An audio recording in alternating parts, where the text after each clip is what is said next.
So I'm just curious, what have you seen, whether it's the causes of upper cervical instability or the treatment or the outcomes, what have you seen that has personally surprised you throughout all of this?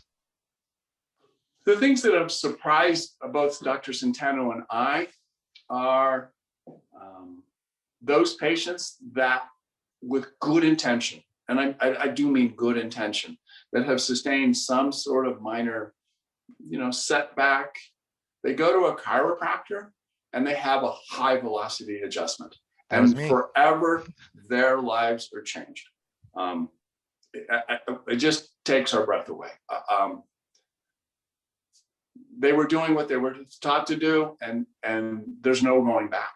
I mean, they are forever changed. So that's just a word of caution to everyone out there.